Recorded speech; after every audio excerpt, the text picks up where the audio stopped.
Hello, Kristin. Hey, this is John, isn't it? This is John and Jeremy here. Yeah, I'm here too. Okay. Don't forget me. Yeah, don't forget Jeremy. He thinks he's important, but we all know he's not. Anyway, we started a new podcast called The Acoustic Shoppe Knows People, and we have decided that we know you. Whether you like it or not. And what we'd like to know is, would you be interested in being on our podcast? Absolutely. You sure about that? Don't give her an out. I don't know. Only if you agree to have Darren Nicholson. That Nicholson Don't even start me guy. on that guy. That guy is a problem. All right. That's going to be something. All right. It's going to be an awesome deal. We will get with you very shortly, and we will record that. Okay, that sounds good. Thanks, Kristen. Thank you. All right, see you guys. See ya. Bye. Take me away, 'cause I can be the link. Let somebody while letting go and I can have my way.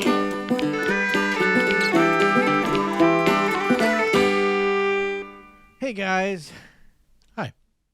Hi. That's all I had. It's okay. Hi, guys. It's good to. There's a fly in the studio. We just sat down for There another is one of a these. fly in the studio. No, It's attacking right you. on your microphone. Everybody, It hold is- what you're doing. Oh yeah, I get it. Oh, you got it. Got him. I just pulled an Obama. Or Mr. Miyagi, either one. That was something. Well, I'm glad we got a video podcast for all the folks at home. Let me describe to you what just happened. There was a fly on my microphone. I did the chameleon thing with my eyes just zeroed in on him. I backed up just a second, did my depth perception right. Look wow. what he did to his windsock there. Yeah, straighten that out. Got a All little- right, so a little bug guts on podcast. my hands, but John makes was me feel proud. I was just putting a little bit of podcasting info on you guys here. Yeah, How many of you? I want to know how many people out there right now. Put it in the comments. How many people are listening on their iPod? Jeremy, did you know that the podcast was built for the iPod? I did not know that, John. I don't know that that's true. I'm going to say it is. even Somebody if it please isn't. fact check John. How many I don't know people? if it's true. Do you remember an iPod? Do you remember that? I do. I think I had lots of iPods. I had I a owned Nano. I jumped on the Microsoft Zoom bandwagon I had thinking one. that would win. See, I I have went a before bad that. track record of picking. We picked the HDVD, the high definition DVD instead of You Blu-ray. failed. The Microsoft Zoom. I had an I was iPod actually that before was. the Zune. I had one. It Zune. was called Creative Jukebox from the folks at I bought the Creative one. Labs. Remember, I had the one that was a CD. You made CDRs of all the data CDs, and it played just like a Discman. I got an SACD player, Super Audio CD. That didn't last. My DVD audio. My was last another one that iPad, didn't I last. think I gave to your wife, was an iPad Touch that was given to me by a somebody that owed me money for some equipment that he did. I won't name names, but his name's Jamie Boer. Oh, I But- remember that guy. It was yeah. either the kneecaps or an iPad. Yeah, or iPod. Yeah, I cornered him and said, "Here, take my iPod." Anyway, that's all I owned. So we'll fact check you on that, John. But either way, however the iPod and the podcast history intertwine, we have a special guest today. I'm very excited to have someone she might know the answer to this. We'll have to She see if she doesn't. On our It's probably not worth iPodcast. our time to ask her this. Let's but- call it an iPodcast from now on. Ooh, that could be the new name of the show, guys. iPodcast. Yeah. Get it? Anyway. iPodcast. I'm sorry, I that wasn't interrupted you. funny. Who? That's a verb. What you were? Kristen Scott Benson, guys, Kristen going to be a Scott guest, Benson. and that's very exciting. She's a phenomenal banjo player, super nice, sweet person. You couldn't Yeah. ask for anybody more friendly and nice and considerate, Genuine. genuine. Yeah. Genuine. One of my I agree. heroes, and so glad that she's on the podcast. She agreed to come talk to us, and The Acoustic Shoppe knows Kristen Scott Benson.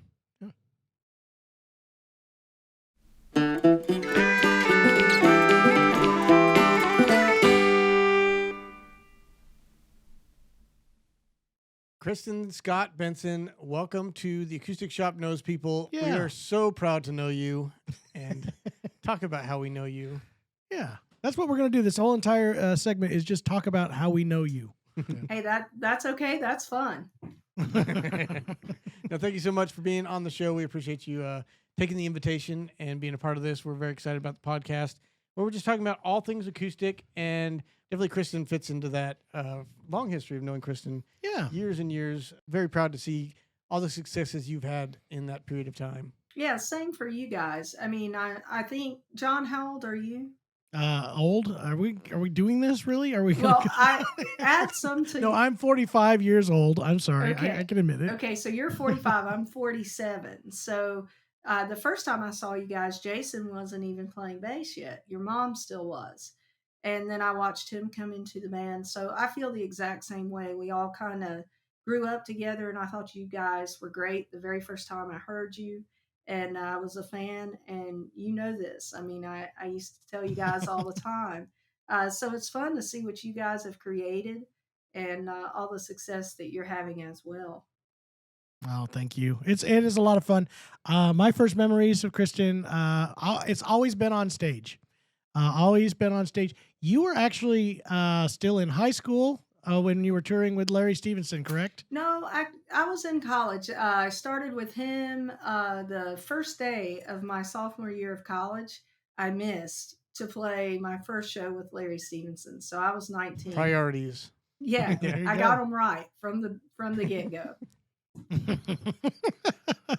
and picking, what was your? I guess let's go ahead and do this. What was the first professional gig of Kristen Benson?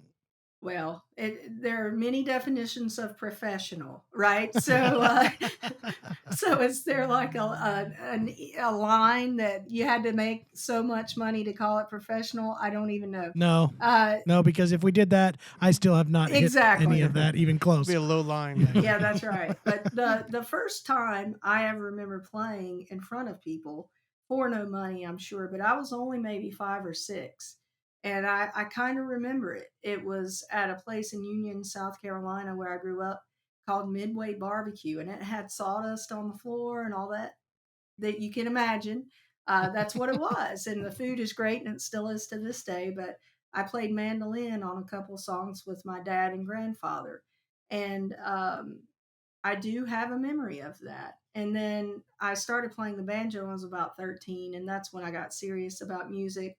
I joined, and I was playing off and on, any chance like you guys that I could get to play, I would do it. But the first band I joined was a gospel group in South Carolina when I was 15 years old. And then my senior year in high school, I joined Petticoat Junction, which was an all girl band. And that's when I met Andrea Roberts, who is married to Danny Roberts, who's the mandolin player with the Grascals. But that was when I started traveling to Nashville all the time. So that was senior year of high school. And then it just kind of made sense to go to school there. And then that led to Larry Stevenson. And that's when we all met. So I want to say maybe I saw you with Petticoat Junction though, because we saw that band quite often as well, and maybe that is my first recollection. When did you switch to banjo? Yeah, I was about 13. I tried to switch sooner, and we bought one of those little banjos, one of the So short. we really neck. got to go. Why? Yeah, exactly right. I can tell you why I switched. Okay, to I'm banjo. ready for it. Scott Vestel is why Yeah. I switched to banjo. hear that. I saw. It's a good reason. Yeah, it is very compelling. But I saw Doyle Lawson and Quicksilver with that brand new band, which was Curtis Vestel, Scott Vestel, and Russell Moore, and it was in Dahlonega, Georgia, and I was about 9 or 10 or 8, maybe, I don't know, but they came on stage, and I could tell the whole crowd was like really excited to see this band, and they were young. That's what I noticed, is that these guys were early 20s, I would assume. And they started playing, and it was just like this wall of music, and I'd never really heard bluegrass like that before, and it killed me.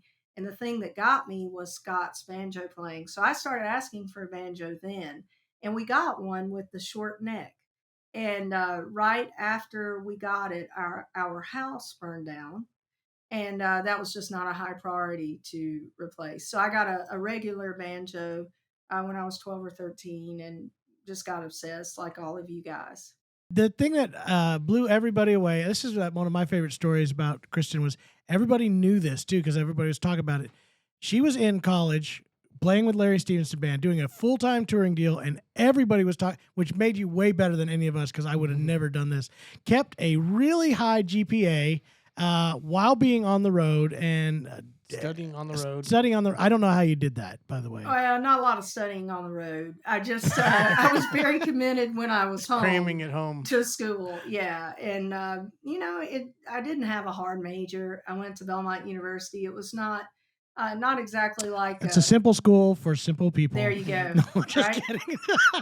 If I you guess want to their play, slogan. look, if you want to be gone a lot, don't be an engineering major. You know what I mean? That's probably a smart move. Yeah. You major in some kind of business, and that's exactly what I did. But Belmont was great. It got me to Nashville. I met a lot of great people there, and it's right in town. So I think the biggest advantage of going to Belmont, because all those decisions, even at that age, everything was in support of hoping to be able to play. So it was logical to choose a college in Nashville so that I could be near other musicians. And the big benefit of Belmont, it was right in town, and it also bought me 4 years to kind of get established and get going. I'm not sure I would have had the courage just to move to Nashville just to play. I don't know, that feels way riskier, but hey, I'm going to go to college in Nashville, and then you hope playing starts to happen while you're there. And that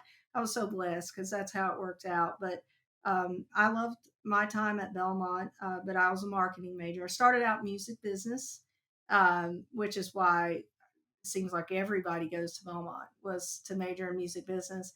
And then I realized maybe you want to go a little bit more broad than that. So I majored in marketing. But Wayne, my husband Wayne, who plays mandolin with Third Time Out, and we both teach during the week. We both play in bands on the weekends. We have the identical life and pretty much the same income. He reminds me all the time that, boy, college did you a lot of good, didn't it? He just took a different route. Yeah. The College of Hard Knocks. Yeah. That is kind of a sad portrayal for musicians in general, but also important. I don't think you made a mistake by any means, because the percentage of people that actually are musicians that don't get a degree and then all of a sudden realize how much trouble they're going to be in when they can't get a job afterwards also becomes a major deal too. So it was always pointed out to us that we should have some sort of education. It failed miserably for us because now we're doing this. So none of us have anything. Kicking ourselves now, aren't we? Well, in the end, Kristen's got the piece of paper that proves she's smarter than you, Yeah, so. that's it. And like you said, it made sense for making that move to Nashville. We have seen other people that make that big leap, and it's probably the same with acting, where actors feel like they have to go to Hollywood. But you go to Nashville, and really talented musicians are a dime a dozen. They're basically playing on every street corner down there. And if they make that big leap and it's just to hopefully break into the music industry, that's a big risk that doesn't pay off for probably 90% of the musicians that do it.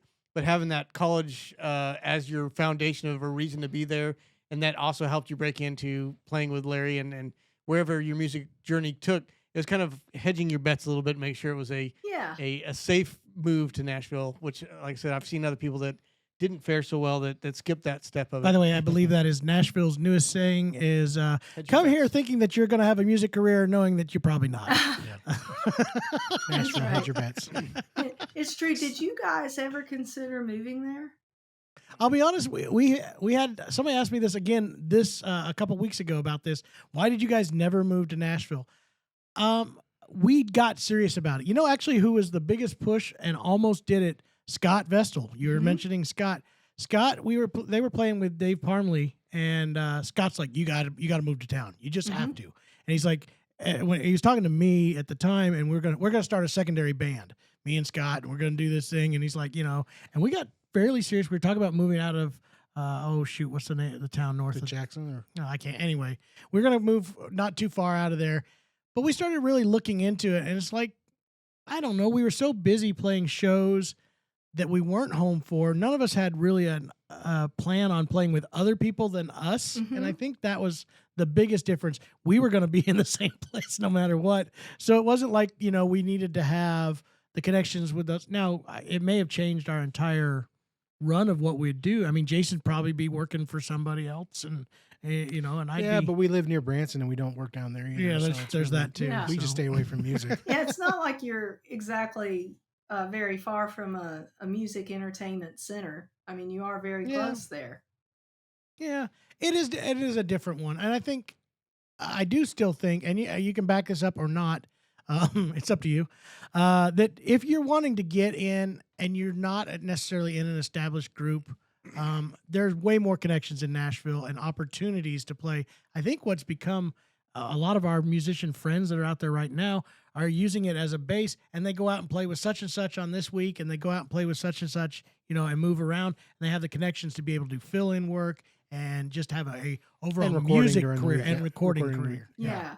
Yeah, I think that's definitely amplified if you live in Nashville. But one good thing about bluegrass, it isn't so centered that you can't live other places. I've been in South Carolina again for 15 years, and I do a lot of driving, obviously. But just in the next couple of months, I'm filling in with Darren Nicholson for a couple shows and his band. I hate that guy. He's such a jerk, isn't he? He's It's not so like dry, he's doesn't- funny at all. He never laughs at any jokes. I was like how going to say, it's not like he's funny. he's not good at mandolin either. No, Sorry. terrible at Sorry about that. mandolin. We've got Yeah. a feud. But I'm filling in with him. I'm also filling in with Darren and Brooke Aldridge for a show. And Yep. just filled in with I'm okay with that, Darren. that. Okay, I'm glad to know that.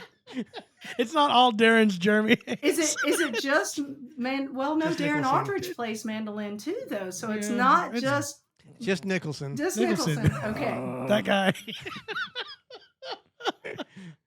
Go ahead. Sorry. No, I'm good. I haven't played with him yet. Maybe you should have me on after for like a Yeah, well, post fill-in report.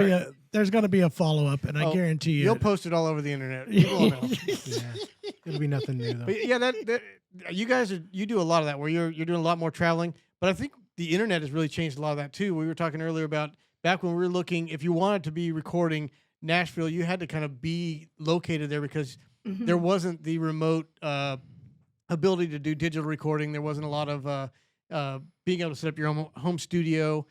At that time, we got to record in a couple studios there, and they were still using 2-inch tape on a lot of Oh those. yeah. And digital was just starting to become the thing, but there are not many home studio options where I know you and Wayne are able to do home recording there, but also your online lessons you guys are doing now is totally different. You don't have to be in the same state or even country with your students. You can just do all this on the internet, and it kind of makes that necessity to be in Nashville, unless you're just wanting to be able to fill in with a lot of bands, a little less necessary. That's true. And also the fill-in thing, if you're willing to drive to get to that band's hub, my joke is I drive for a living. I play just a little bit of banjo because it does seem that way. I mean, I'm lucky because John Bryan is the other out-of-town Graskell. So he lives in North Wilkesboro, North Carolina. So he and I meet in Asheville, and then we can go the rest of the way together. So that's really handy. But if you're Do you have a willing- problem with him, by the way? What's that? He's all right. Okay, I just want to make sure Jeremy didn't have a problem with him. Oh yeah, So Just Nicholson. I can't wait to see him now.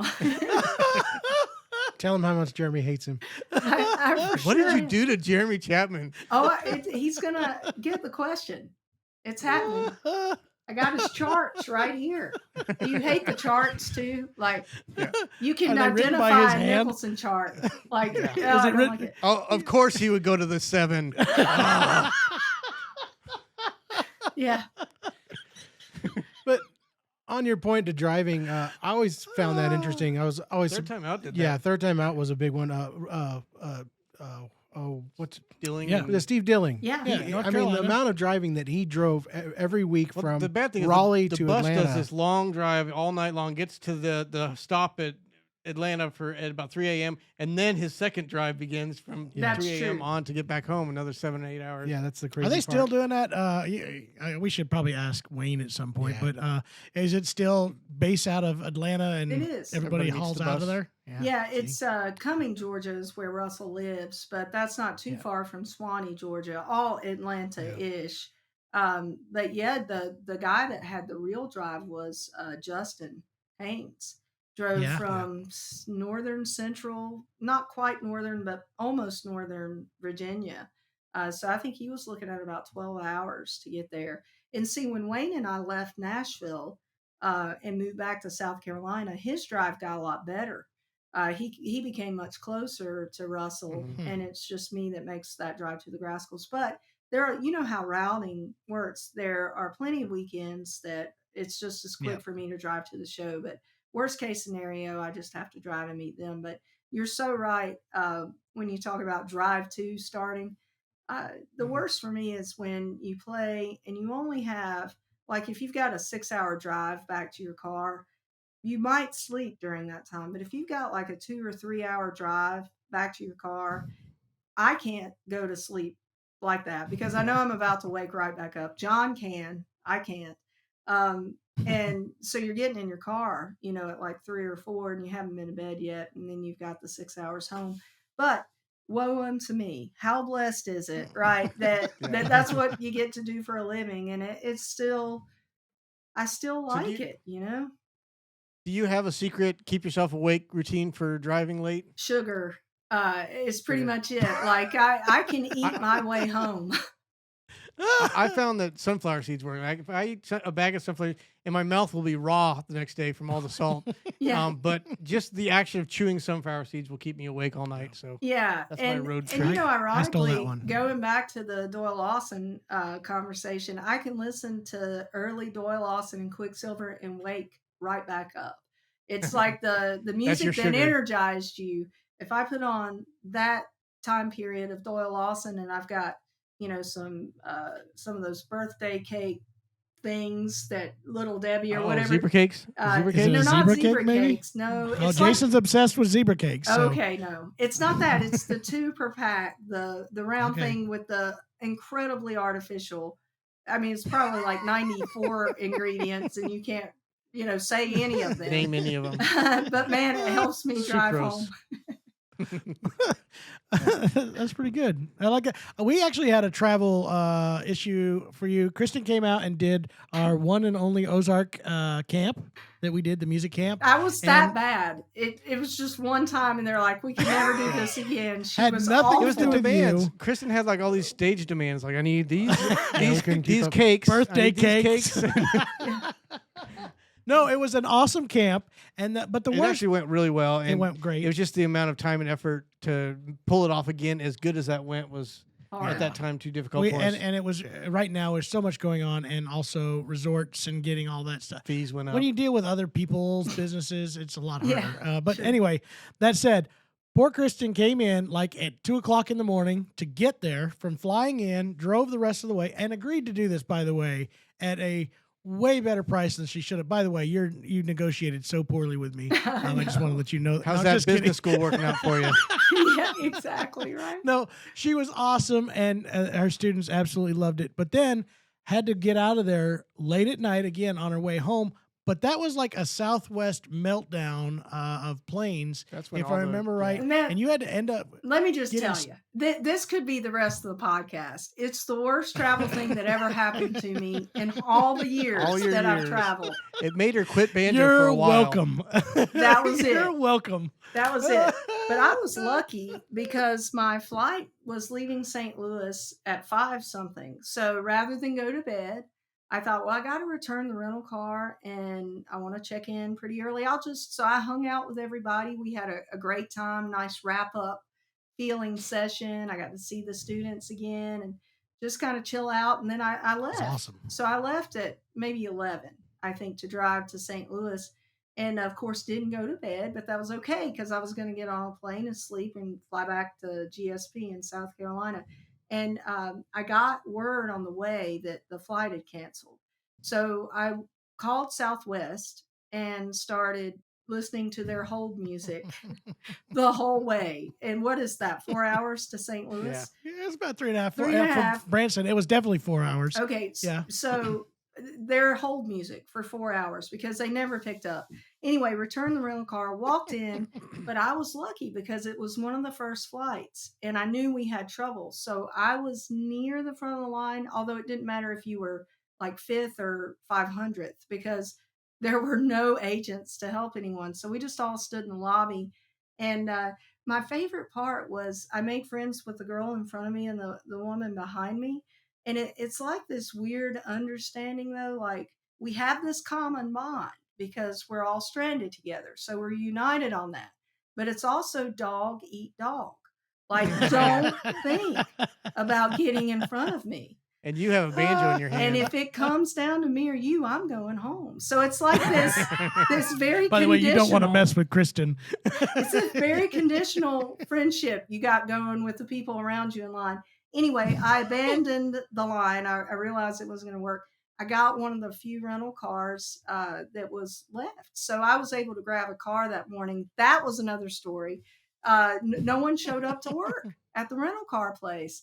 And there was a guy behind me in that line who was a special customer and called his contact for that rental car agency in like Brazil because it was working hours or something there. And they called that location, got a guy out of bed. He shows up. And I bet there were, I'm not exaggerating, I bet there were 100 rental car transactions in line by the time it opened.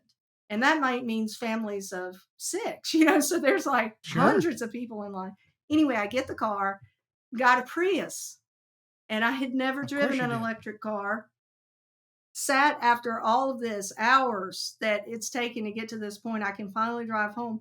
Couldn't figure out how to start the car. I sat in the parking lot for like 15 minutes and then realized, guys, it's running. It's electric. Just put your foot on the gas pedal. I did. Why don't I hear this motor kick in? What's going on here? So I had sat there forever, like just going out. I was like, I'm going to YouTube to find out how to start a Prius, and I bumped the gas and it moved. So anyway, then I drove 1,000 miles to from St. Louis to where cussing my out car the was. Chapmans the whole way. Yeah, the whole way. She's like, No. that John. Oh, No. On top of that, I was another thing to say, Kristen came. She was scheduled for like a number of classes, but then you also filled almost every working hour you could have with private lessons, which the students love getting a chance to have one-on-one lessons. But the amount of work, I complained about why I haven't done another camp, the amount of work it took to put it on, but here's Kristen that just filled about every spot she could. Oh, yeah. And was just working that whole time, got a little bit to enjoy, kind of sit back and relax a little at the beautiful resort. But I was very impressed with how your work ethic stood out there and how you were just kind of filling those slots and making those students really enjoy their stay there. And then afterwards has this terrible, tragic, no hours. sleep for like 24 solid hours or more. I remember following you on that ride home because I get this text message like, I'm finally home kind of situation. But if you stood on social media, there was like these breakdowns of how this ended up, happening. It was a mess. I felt bad for you the whole time. And again, I apologize. When he went to sleep that night, it yeah, took when him I like was 10 sleeping, 10 extra minutes to fall asleep. The Acoustic Shoppe Knows People is brought to you by the fine folks at The Acoustic Shoppe. Fine people over there. Have you guys ever heard of a mandolin? If so, you should already be in the car driving to the Acoustic Shoppe. If not, you should be on the World Wide Web searching up theacousticshoppe.com. If the answer is no, then you should go listen to a mandolin, then get back to step 1 and continue through the rest of the steps. As always, please drive safely. I loved your camp. Wayne and I have talked about everything you guys do. It's always, it exceeds expectations. Always. Everything that you do. I mean, you don't do anything small. It's always top rate. And I wonder if more people in our industry, and there are some, I'm not saying that you're the only ones, although it does seem rare sometimes, but everything that you apply yourselves to, you just exceed everyone's expectations and you value professionalism. And I wonder how much our industry would benefit if everybody took that approach and treated the music as if it was, a mainstream genre with all the resources in the world. Because what I see from you guys is that you treat bluegrass the way any other music should be treated. You present it well, you present it with respect and professionalism that I think really kind of sets you guys apart. Well, I think, thank you for that. First of all, I don't necessarily think that we're definitely not the only ones trying to do, but you're correct in that. I think this is not just our industry. It's not just even just music.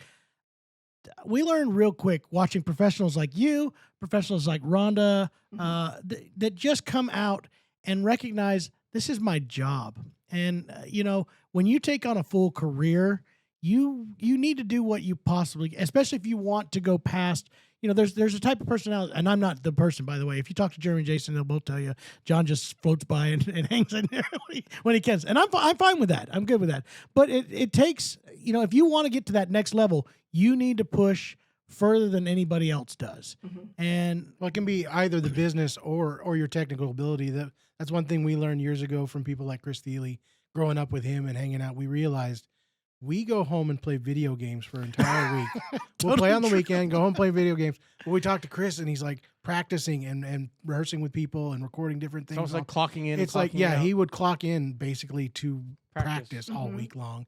And it's that on that musical side and also the business side. We later in life learned that it is a job. What we do at the festivals on the weekends, or like what we're doing right now, recording things, doing content, that's not the job. The job is in between that and getting that stuff out there. So, And again, not to well, look at these two. No, exactly. Stop. Look at Kristen and Wayne. You both have taken on this whole new full-on venture of lesson content and all that. And that's what it's exactly what we were just talking about from you at the camp. Your guys' work ethic is not just like, and so many musicians do this. You know it. I'm not calling anybody out, but it's Darren literally Nicholson. Friday. Thank you. I was about to say it. That guy, you got it. But you work Thursday, Friday, Saturday, go home Sunday, and then we don't, and we were really bad about that when we were younger. I'm not even going to try to pretend that we weren't. I wanted to watch movies and sit in and do nothing until the next gig. But that meant we just sat stagnant. And you guys have this whole secondary business that's going on, and you're full on. Like right now, how much you're scheduling? How many lessons a day right now when you're home? Well, I would look at it more a week. And it's odd because it's hard to say because some people are once a month, some Sure. are 30 every week, some are an hour every week, some are an hour every other week, but we try to, and you guys will identify with this, people completely don't understand what I'm about to say. They can't believe it, but I keep a roster of 20 hours per week or try to, and that really is 24, 26 hours of work a week. Sure. And then most people wouldn't believe there's that much extra stuff that goes with it. But, even if it's just running over a little bit with lessons or, all the questions and all the scheduling that comes with that, it's not just the lesson time. So, I'm working 26, 7 hours a week doing that. And then, of course, playing with the Graskels and then recording. I've got 3 different sessions this month for different things, and also a couple days of mixing for different things. So, this is a busy studio month for me. It is. It's not busy for people who really do that, but I probably got about 5 studio days as well, and then playing with the Graskels, and then there is the child that lurks around here. That we try to feed occasionally. Well, he can catch his own fish, so Yeah, he's all he's right. all good. Teach a kid to fish, and you don't have to raise him. Except you have to pay for all of his tournament Fishing gear. fees and Yeah. gear and all that stuff. Yeah, the only thing I know, my son is just an obsessed. Wayne and I recognize his passion because we were the same way about playing music, and he's exactly the way we were about something that we know nothing about. So the only thing I know about fishing is how much it costs. That's it. But I'm an expert at that. I bet you are. Wait till he goes to buy that first big bass boat. Yeah. We've got a medium one right now. Okay. Yeah. Yeah. And so He'll work his way. He's got to win. He's got to win the big one. Yeah. I have this conversation with him. I'm like, Hogan, every tournament that gives away a boat, Fish it. Enter it. I don't care where it's at. If you can physically get there, I hear try. you can stuff. son. You can stuff them with like lead weight. Yeah, I've stuff heard of lead this. weight in the Yeah. fish. You can and- do that. Yeah, the Oh, walleye gotta do guys it. up north really Yeah, I had a heard about time with that. Yeah, You got a little in trouble. little Oopsies. bit. But on top of that, you just listed all these things that are kind of the paid version of what your week is. But then also to improve, there's still that fitting some time in there to try and practice your own stuff. Or if you're getting ready to record, you've got to work up Learn what the you're going to charts. play. If the band, if Grascal's got new songs, or if you're playing with Darren Nicholson, Oh. don't put any extra time I'm, into I'm that not one. going to learn But- his stuff. I'm not going to practice at all. Say, sorry, I lost your charts, Darren. But no, if you're filling in with these guys, there's a lot of work into like figuring out the arrangements and what to play to make sure you fit in and make them sound Darren sound better. But that's all extra hours that you didn't list in that weekly thing. Yeah. And then on top of that, night we brought some friends. You've probably done this. We've had friends over the years like, oh man, I just wish I was you guys. I don't have my day-to-day job and I could just go on the road with you. So we say, all right, we're going to go on this 2-week tour. Come out with us. And at the end of it, like, that's exhausting. Like just the travel and the checking into a hotel. Finally, when you get to a stopping point at 3 a.m., waking up at 6 a.m. to leave for the next few hours. And playing a show, you get there, you set up, you do the CDs and do the sound check, do your performance, then you go meet everybody afterwards at the CD table, and then you get to pack up, then hit the road. It's an exhausting routine there, but then you have all those extra steps along the way. It's something that most of the fans don't see, and I think it always bothered us when people would see a ticket price of $20 to go see a show and like, oh, they're only playing for an hour. Why is it a $20 ticket price? But it's Right. all those unlisted hours of time and effort into it that are unaccounted for. Oh, absolutely. And that's so much about what being a musician or anything artistic is. By the way, you'll probably hear my dog snoring because he's, cool. I don't know if you can hear it, but he's running and, doing his little whatever he John will does. do when he that once in a dreams. while during a podcast Yeah, too. so every don't worry. time I have to listen to Jeremy speak, it pretty much is me Yeah, snoring. we'll all start snoring and kicking our legs.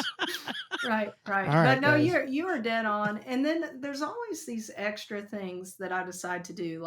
And I also teach a lot of camps. That's another thing I got. Just did the New Mexico Banjo Camp. I have Rocky Grass coming up, and then in July, and Baleflex Blue Ridge Banjo Camp in August. So I do those in addition. So you've got the Graskels and filling in with some folks, and then the camps, and then recording, and then teaching. And I think that there's a real model there, and I know you guys are exactly the same way, where we're in a time where it's the easiest it's ever been to not easiest, but maybe the most possible opportunity. it's ever been to do what you're passionate about. But what usually happens is you have to do a bunch of different things related to the thing, and you throw it all in together, and you hope that it equals a living, right? And Yeah. and you're incredibly blessed if it does.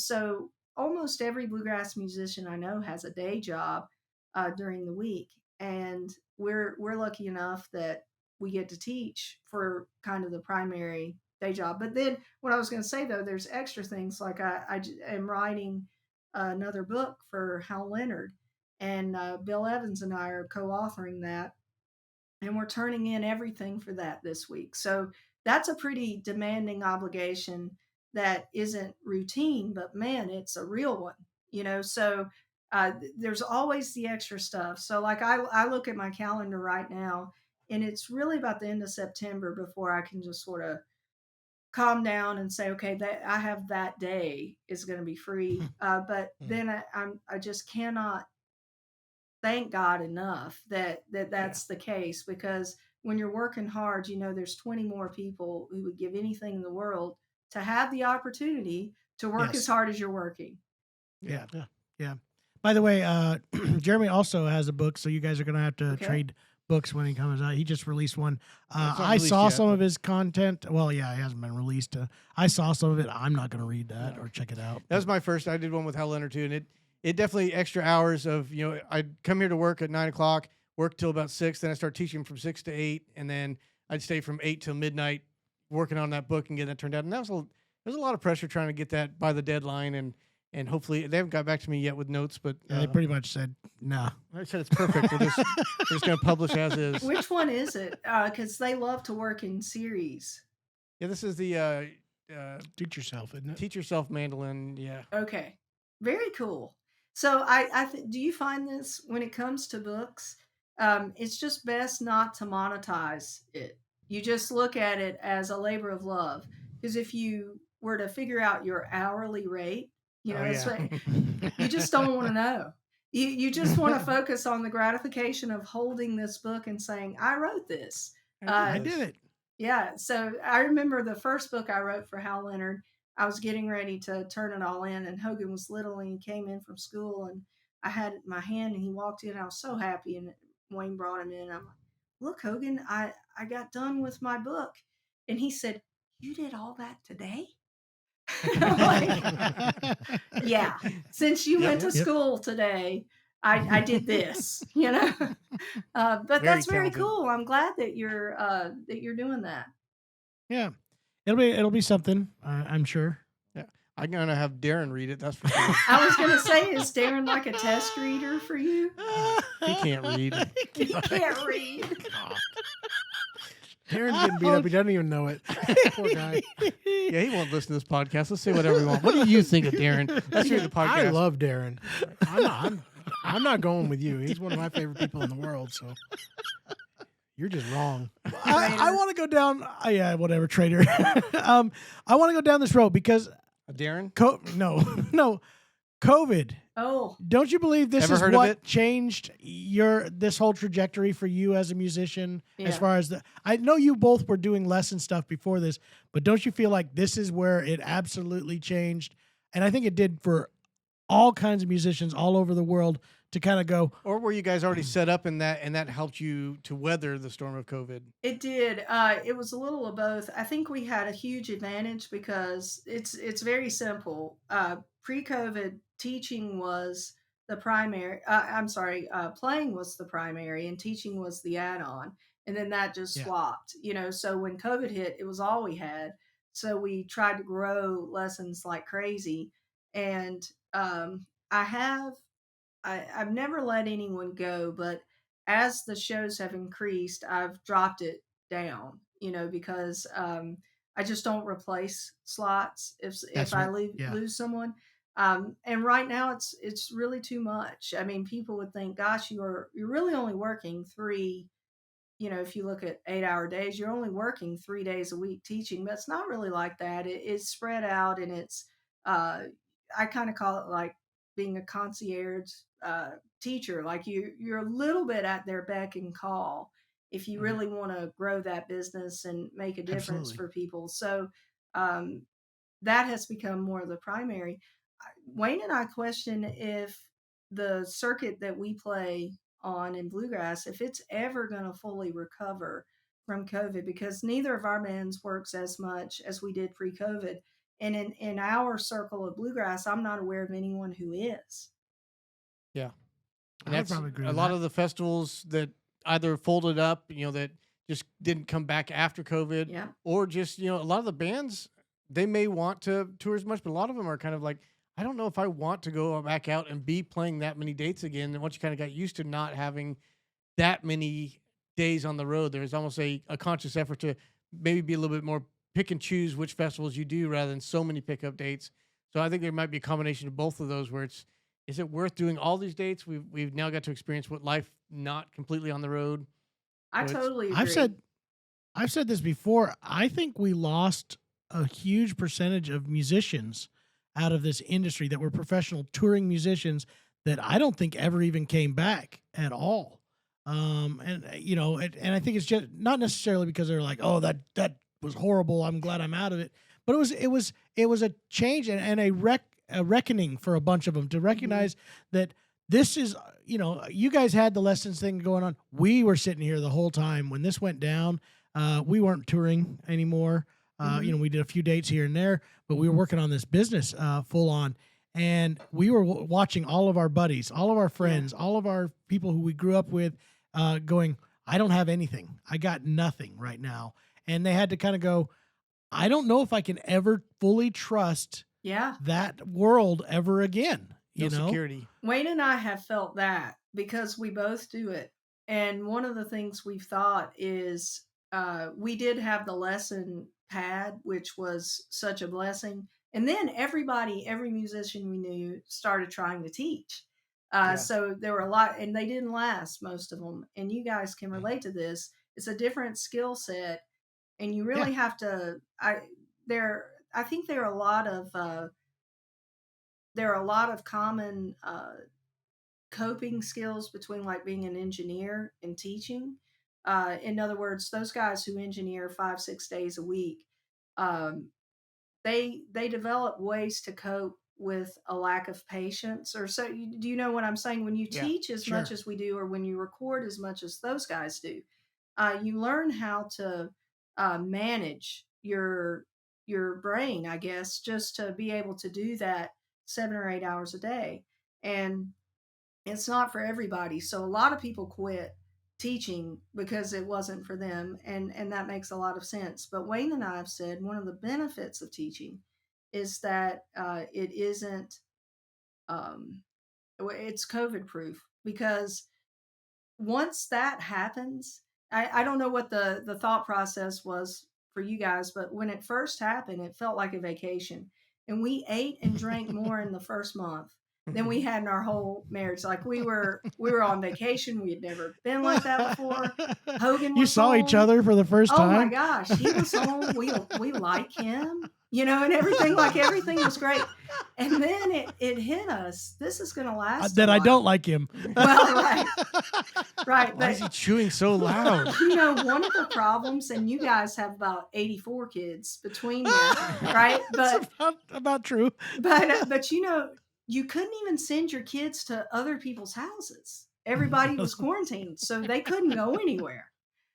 So that was a little different as well, right? But anyway, we just had a ball the first month, and then the realization hit, and we panicked. I mean, I think we were like a lot of people, and months 2 and 3, maybe into 4, was a huge time of adapting for us, because we had never been a couple who was with each other all the time. It was just never that lifestyle. So we bumped into each other a lot, and then we were worried about money.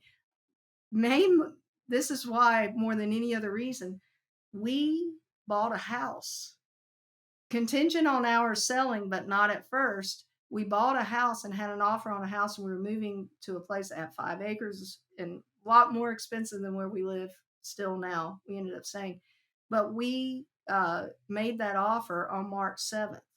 And I can't remember the day that COVID hit, but it was within a week that everything shut down. Do you remember the day? Was it the 13th? I do not remember It was exactly. kind of just like all of a sudden the dominoes started falling around that 13th time, where festivals just started canceling, and then bigger festivals started canceling, and then sporting events started canceling. So Wayne and I put an offer on a house that week, and they accepted it, and we were closing in like 30 days, and then all of our jobs went away.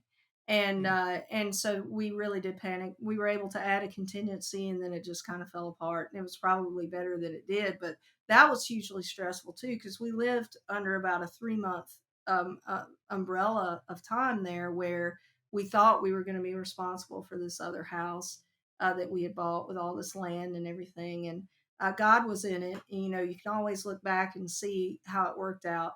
But it was a stressful time, and I think that it just helped us double down on having as many eggs in as many different baskets as we can, so we're not quite so dependent. And I know you guys are like that as well. You're constantly doing these different projects. You have your home base for sure, but there are a lot of things going on. Yeah, diversifying a little bit, and that, I think, we've talked a lot about kind of what you've been doing recently, but you have really stood out there, and I think a lot of people have been impressed, especially female banjo players, about how far you've come as a side man, like a lead person in a band where there's no like front man with the Grascals. Definitely coming up, and was Larry your first big like road gig that you did for a number of years? Yeah, that's when I really started playing in a band that was busy. that played a lot. And like I said, I was 19, so I was so happy to be doing that. It was just, I don't think you can ever recreate youth and how it feels to be able to do all the things you grown up kind of seeing. You get to actually experience those. And I was with him for 5 years, and then played with In a big purple bus. yeah, that was where there was one before that. That was the second bus. Yep. And then Mickey Harris and I left, and we formed a band with Sally Jones and Cody Kilby. And we did that for a while. And then I played with Larry Cordell and Lonesome Standard Time. And then went back to Larry Stevenson, and now am with the Grascals. And I've been with the Grascals for 15 years. Wow. And you've won Banjo Player of the Year 5 years, is that right? That's right, 5 times. Wow. Awesome. That is awesome. And I wanted to not get out of here without talking about the big Steve Martin Prize also. That's one thing that was amazing. That's We a were good so proud day. to see. That was a good day. No, really? No, I think I've always been proud. For the viewers at home, though, that don't know the Steve Martin, he does every year. Steve Martin, the actor, the jerk. Not in person, but just the Not character. Darren Nicholson, the jerk. Yeah. The other jerk. Different kind of jerk. But he started a really cool thing because he was such a passionate banjo player, which way back in the Saturday Night Live days, he played banjo in a lot of his skits and stuff. Yeah, his whole But he's stand-up. always kind of been a fan of the banjo. And then as he became very successful in obviously his directing and producing and acting career, he decided to kind of turn back to the banjo, went on tour for a while. But then he did something really cool where he put together a committee of some of really top banjo players. Allison Brown, I know, is one of the people on that committee. There's But been a number of lots of really them. important and successful banjo players that select people that they think are preeminent banjo players in the industry and kind of reward them with a cash prize to help them study the banjo and be a little bit more financially stable, at least for a period of time, that they can go out and do a project or do something with that. And a very elite list of recognize 'em. winners. Yeah, and recognize them, which the banjo is probably not a very highly recognized or rewarded instrument in the musical world. But I thought that was very cool of Steve Martin to kind of put this together, give a cash prize, and also just that recognition that helps to. I'm sure that was a boost of confidence, and you got to maybe buy a bass boat or something with it. It was a great day for sure. And I was so lucky. I had done a thing with, and I'm sure the only reason he asked me to come do this is because they wanted to give me the prize in person. But Bela had me and Allison Brown play this trio version of, I think it was Jingle Bells, that we recorded for a Daily and Vincent Christmas DVD that I don't think ever came out, or album. Maybe it came out. I don't think The so, whole though. DVD was a ruse just to get the prize. Yeah, right. And they were in it. Daily and Vincent, they were in on it. No, but we did that the night before. There's And he another said, Darren I can get along with. Okay, you're not the problem, clearly. Yeah. Obviously. Thank you, Kristen. Yeah. All right, go ahead. Sorry. Yeah. So we did the taping, and then the next day he said, "Hey, can you come over tomorrow and we'll talk about some things at camp, about camp." We had just had the first Bela Fleck camp, and I said, "Well, like any banjo player's ever going to tell Bela Fleck they're not coming to his house, even if it's to mow his lawn." So I was like, I think I can make that happen. So I went to his house. We went downstairs, and he said, "Hold on, I got to go get something." He came back down with Allison Brown and Noam Fikelny and Allison's husband Gary and Abigail as well. And they all came down and go, "Oh, what is this?" And they let me know that I want it. But this is a really fun quick story. They told me not to tell anyone. We left, and I think the next day the Grascals played in Bean Blossom. So I was with the guys for a full weekend and couldn't tell anybody. So Wayne and my mom knew, and that was basically it. But don't tell anyone, they said. Not until Monday when we put it out. Don't worry, we won't say a word. Yeah. No, Yeah. So I went to this little cake shop, and man, I'm feeling like $1 million. And it's this place in Nashville, and they make these tiny cakes, but they're so amazingly good. So I was waiting in line. There was this lady in front of me, and she was wearing like a denim dress. She just reeked of elementary school teacher. Like I just bonded with her knowing she taught second graders, right? But anyway, I couldn't tell anybody. So I was just standing in line and just kind of looked at her and she seemed friendly. And I just said, hey, guess what? She said, what? I said, I won $50,000 today. And she goes, get out, sister, and gives me the biggest high five. And she was so cool. And that was like the only person I got to tell, was this lady in front of me. Well, I'm glad in she line. reacted that way. She was awesome. She went from like boys and girls, sharpen your pencils to like it was great. It was so fun. I can't wait to see Kristen. Like, get out, sister. Yeah, that's gonna be our new greeting. Yeah, it was fun. It was a great day, and we're so lucky when people like Steve Martin love our music or love our instrument. He could have loved oboe. Like how lucky are we that he fell in love with banjo? So anytime someone prominent takes an interest in bluegrass, it's so good for us. Sure. Yeah, absolutely. Except Darren Nicholson. Yeah, that guy. Holy smokes. Who cares what he's interested in? Again, Himself. Yeah, that's all. Again, though, the coolest thing about this is, and you guys will back this up, and just about anybody who's ever known her, this is one of the coolest, calm people, easy to get along with, yet has had such successes. I'm proud every single time I see you as a person. She's always super nice and kind. Always genuine. That's the thing I get with Kristen. The most genuine, friendly, unlike that other outgoing guy. person that I know. We can go years without seeing her, and it's always the same Kristen. Yeah. And, and we Darren still sucks. go back to the same stuff every single time. We're going to get together. We're going to jam a little bit. We're going to talk, and we're going to talk about old times. And I love you for it. I think you are one of the greatest people I have ever known. Yeah. And I genuinely mean that. And one of the greatest banjo players. I've ever known. Absolutely. Yeah, I It's feel not the all same about your way. personality. I feel the same way about you guys. Every time I see you, it's like no time has passed. It's how it feels. It's just comfortable and fun. And I really did admire you guys. You know this, and always thought you guys sounded great. And even wanted to like nudge your dad out, So it's like We kept trying too. Yeah, we did it too. He wouldn't go. That whole family Kept leaving thing. Legos on the floor Such a Legos bummer. on the outside of floor. his door. We kept leaving him at gas stations, and he'd always catch up. He'd always find a ride. He'd hitch a ride. I know some stories like that where there have been ousted band members left on the side of the road, and sometimes they make it to the show the next day. That was the original ghosting. Hey guys, you forgot me. It's okay. Don't worry about it. It's Don't worry. okay. We got it. Yeah, It's I okay. made It's it. all right.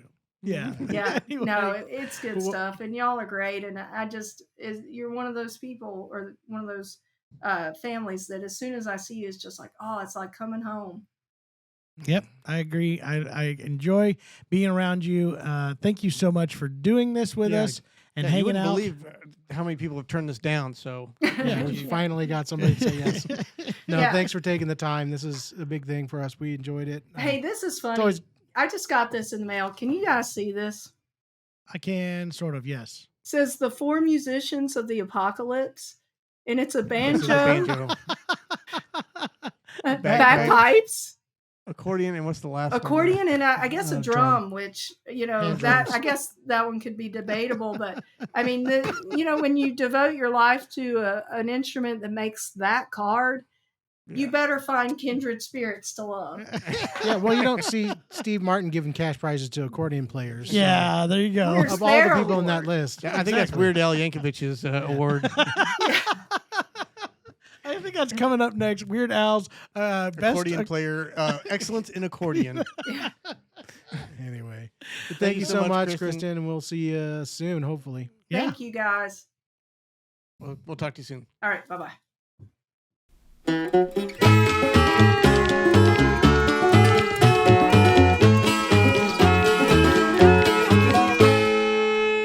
You crying? Yeah, I was. Kristen Benson, Kristen Scott Benson. Yeah. She's so sweet. Yeah. She's so yeah. I really, absolutely, I was saying this before, I find Kristen to be the sister we never had. Yeah. And it always, it almost feels that way when we get back together. It's family. I always thought of you It's- as the sister we had. You better be careful how you voice. continue this here real quick. It's about to get out of hand. Jeremy's about to be canceled. Go ahead. Anyway, Kristen is the sweetest person, like we always say. But it's even more mind blowing that she's also one of the most talented people that we know. Mm-hmm. She's always She can drive willing a to take banjo. on any music project. I mean, she takes on stuff that blows my mind as far as the amount of talent and work that has to be done to be able to make it happen. She's Some of always the on speed. it. so- Those Yeah. grass schools, they like to play fast sometimes. Yeah, sometimes. Yeah. Well, and she can do it. Yeah. Fantastic. It was cool. great. Great conversation with her. Learned a few things I didn't know. So that was fun too. And that's part of this I podcast. know is all of it. We think we know people. The acoustic shop thinks they know people. I already knew all of it. But Well, do they we know people, but now we know them better. and now the folks at home also That's know them season better. 2. We want to thank you guys for tuning in. Yes, we continue to know people. Yeah. Again, if you have not done so, please like this on the your favorite podcasting forums and whatever you're listening to it on. Give it a rating. Rate it, Forum, I like think, it, it's a share it. platform. Yeah, Platform. yeah, do that because If you are on a forum about podcasts, please mention this podcast to all the other forum visitors. and ask them how Just to many of come them see still this. have iPods. Let's see if you can get down to the history of what the podcast came from. Yes, that's a good idea. And we'll see you I'll guys. be doing that, and then when I'm done with that, we'll do another episode. Okay. Sound good? I'll right. see you on the forum, buddy. See ya. The Acoustic Shop Knows People. Handmade by Trent Pruitt, Hinkley Hinkleston, and Jason Chapman for the Acoustic Shop. Theme song written and performed by Ofer Koren. And please remember to rate and review us on Apple Podcasts, Spotify, or wherever you get your podcasts.